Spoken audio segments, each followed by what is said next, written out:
Hello दोस्तों, मैं आपका दोस्त मनोज कुमार तिवारी। आप लोगों का फिजिक्स का एग्जामिनेशन है 4 तारीख को। अब फिजिक्स बहुत लोगों को टफ लगता है, मतलब बहुत लोग फिजिक्स का प्रिपरेशन अभी तक स्टार्ट नहीं किए होंगे। तो इस वीडियो में हम आप लोगों को बताएंगे हर एक चैप्टर का कौन कौन सा इंपॉर्टेंट टॉपिक है जिसको आपको जरूर करना चाहिए। अगर वो टॉपिक आप अच्छे से कर लेते हैं तो उम्मीद रखिए कि आपका 90% क्वेश्चन इसी टॉपिक से पूछा जाएगा। तो सबसे पहले अगर हम बात करते हैं इलेक्ट्रिक चार्ज एंड फील्ड की, तो इलेक्ट्रिक चार्जेस एंड फील्ड में सबसे इंपॉर्टेंट जो है वो कुलम्ब आपको अच्छे से करना है। उसके बाद उसी में डाइपोल, फिर आपका एप्लीकेशन ऑफ गॉस लॉ से पूछा जाता है, उसको आप जरूर अच्छे से करके जाएं।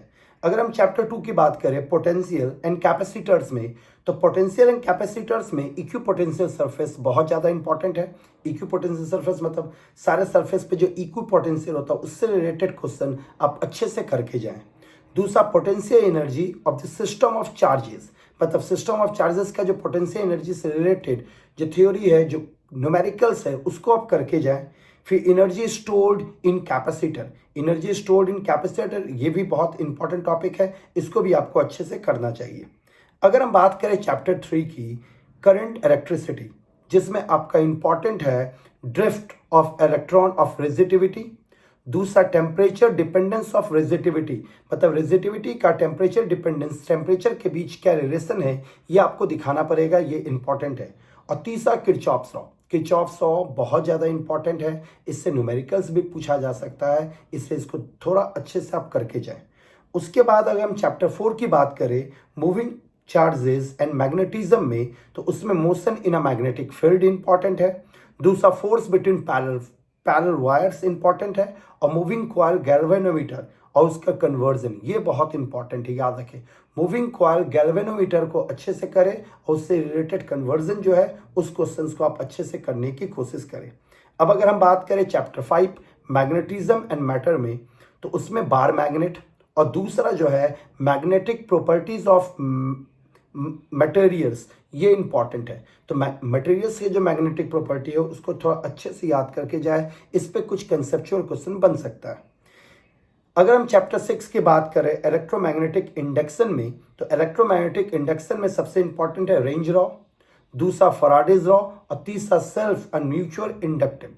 याद रखें, सेल्फ एंड म्यूचुअल इंडक्शन जो है वो भी बहुत इंपॉर्टेंट है। अगर हम एसी की बात करें अल्टरनेटिंग करंट, तो उसमें सीरीज एलसीआर को करें, दूसरा पावर इन एसी सर्किट को करें और तीसरा ट्रांसफार्मर पे आपका केस बेस्ड क्वेश्चन बन सकता है। तो ट्रांसफार्मर के थ्योरी को अच्छे से पढ़ें, उस पे केस बेस्ड आने के चांसेस ज़्यादा है। अब अगर हम बात करें चैप्टर 8 की, अगर हम बात करते हैं तो इलेक्ट्रोमैग्नेटिक वेव्स में डिस्प्लेसमेंट करंट इंपॉर्टेंट है। फिर आपका electromagnetic spectrum and it's uses, इसको थोड़ा अच्छे से करें। चैप्टर 9 रे ऑप्टिक्स है, जिसमें रिफ्लेक्शन एट स्फेरिकल सरफेस। फिर आपका प्रिज्म तो बहुत ज़्यादा इंपॉर्टेंट है, इससे भी कंसेप्चुअल क्वेश्चन बनेगा। और तीसरा ऑप्टिकल इंस्ट्रूमेंट को थोड़ा ढंग से करने की कोशिश करें।